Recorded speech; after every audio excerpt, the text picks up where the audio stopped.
Modification of roots. आप लोग root के बारे में क्या जानते हो? रूट जड़, प्लांट का वेजिटेटिव पार्ट और मतलब खनिज पदार्थों का रूट जो होता है, यस, रूट जो होता है अंडरग्राउंड पार्ट होता है, ठीक है। इसका दो मुख्य काम है, स्थिरीकरण, fixation of plant on the soil, और दूसरा है जल का अवशोषण, मतलब वाटर एब्जॉर्प्शन। तो ये नॉर्मल काम है रूट के। पर कई बार क्या होता है, रूट मॉडिफाई होती है, रूपांतरित होती है, जब ये स्थिरीकरण और अवशोषण के अलावा बाकी काम नहीं करती। इसके जो मॉडिफाइड काम है वो है एक तो भोजन का संग्रह, फूड स्टोरेज, और दूसरा है एरियल रूट्स का मैकेनिकल सपोर्ट, ठीक है। एक तो है ना, फिर रूट दो तरह की होती हैं, आपने पढ़ा है, टैप रूट और एडवेंटियस, मूसला मूल और झकड़ा मूल। मूसला मूल अधिकांशतः द्विबीजपत्री पौधों में पाई जाती है। इसमें क्या होता है, जो प्राइमरी रूट होती है वो बहुत लंबी होती है, और जो सेकेंडरी रूट और बाकी ब्रांचेस होती हैं वो उससे छोटी छोटी निकलती हैं।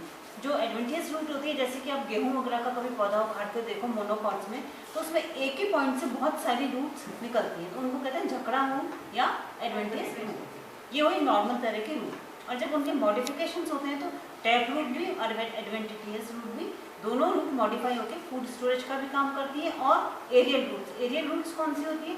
रूट अभी जैसे कि अपन ने देखा अंडरग्राउंड पार्ट है, जो एरियल रूट्स होती है वो स्टेम से निकलती है, वो मैकेनिकल सपोर्ट के लिए मॉडिफाई होती है। तब अपन सबसे पहले मॉडिफिकेशन ऑफ रूट अपन ने देख लिया, नॉर्मल फंक्शन होता है रूट का स्थिरीकरण और जल अवशोषण।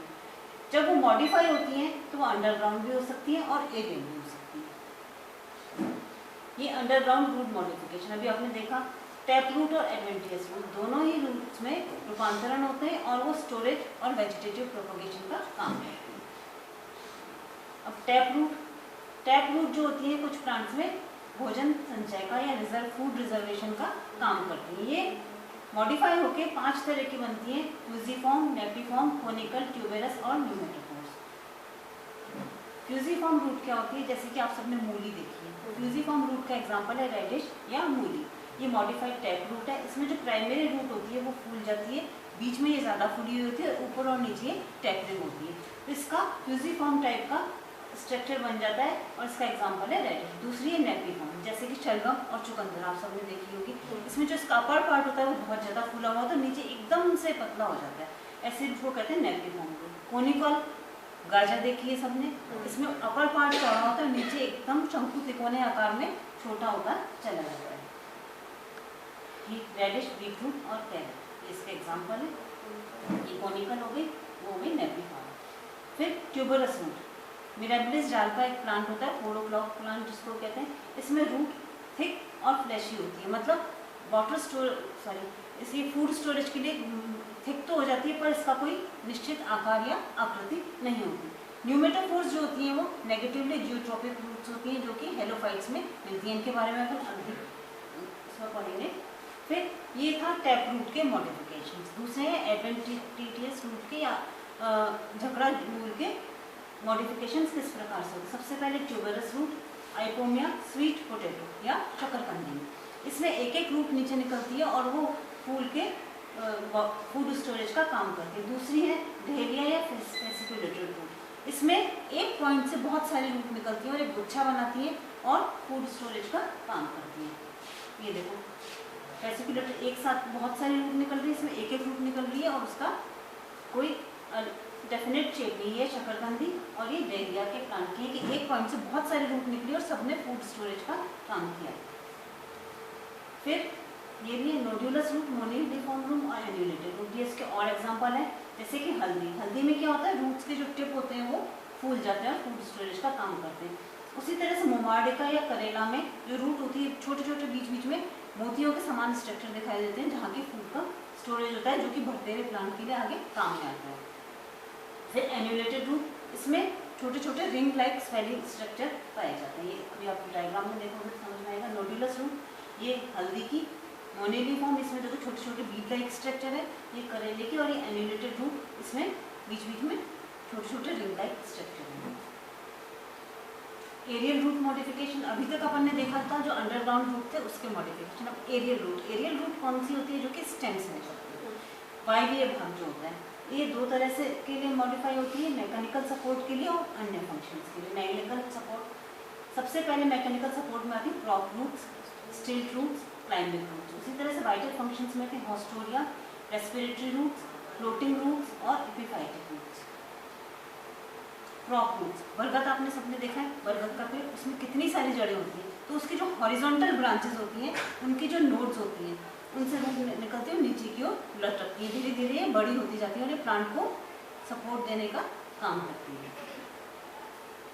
नेक्स्ट है स्टिल्ट रूट। गन्ना देखा होगा आपने, इसमें पेंडेनस फ्रूट दिया है, उसमें क्या होता है जो सबसे लोअर नोड होती है स्टेम की, उससे बहुत सारी छोटी छोटी रूट निकलती है, क्योंकि गन्ना बहुत लंबा होता है, सिर्फ जो उसकी जो प्राइमरी रूट होती है, अंडरग्राउंड रूट होती है, वो उसको स्थिर नहीं रख सकती, तो उसके लोअर नोड से बहुत सारी रूट निकलती है, वो मिट्टी में चली जाती है और वो स्थिरीकरण में उसको मैकेनिकल सपोर्ट देती है। फिर क्लाइंबिंग रूट्स, पाइपर बीटल पान, इसमें क्या होता है जैसे जैसे बेल बढ़ती है तो उसकी नोड से रूट निकलती है और वो स्टेम पे जुड़ जाती है और उसको स्टेम पे चढ़ने में सहायता देती है। हॉस्टोरिया या सकिंग रूट, अमरवेल सबने देखी होगी, कसकोटा, वो क्या होती है दूसरे प्लांट पे चढ़ती जाती है, उसकी भी नोड से रूट निकलती है और जो उसका होस्ट होता है, जो उसका परपोची होता है, उसमें वो सीधे अंदर तक उसके जाइलम और फ्लोएम तक उसमें हॉस्टोरिया जाते हैं और वो उससे भोजन का अवशोषण करते हैं।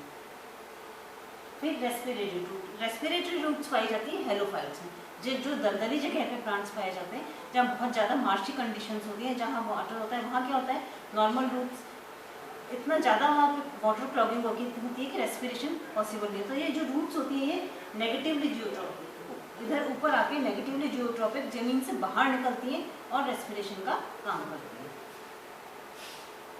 फिर फ्लोटिंग रूट्स, एक्वेटिक प्लांट्स सबने पढ़े, फ्री फ्लोटिंग प्लांट्स होते हैं, उनमें जो रूट होती है वो पानी की सतह पे तैरती है, उनके अंदर एरेनकाइमा होता है जिसमें कि हवा स्टोर रहती है और वो उसको फ्लोट करने में सहायता देती है। एपिफाइटिक रूट्स, एपिफाइट सभी जानते हो क्या होते हैं, अधिपादक, वो प्लांट्स जो कि दूसरे प्लांट्स पे लगते हैं, उनको ये परजीवी की तरह से पोषण के लिए नहीं यूज़ करते, उनको ये सिर्फ सपोर्ट के लिए यूज़ करते हैं, तो ये उस पर लगे हुए होते हैं और उससे इस तरह की लंबी रूट्स निकलती है। इनका जो बाहरी जो टिश्यू होता है उसको कहते हैं विलामेन, ये क्या करता है आर्द्रता मॉइस्चर एब्जॉर्ब करता है और प्लांट को जीवित रहने में सहायता करता है, इसमें ये रूट। फिर ये अभी अपन ने देखी टैप रूट्स, एडवेंटियस रूट्स और एरियल रूट्स। टैप रूट्स कौन कौन सी थी, फ्यूजिफॉर्म, नेफ्रीफॉर्म और कोनिकल।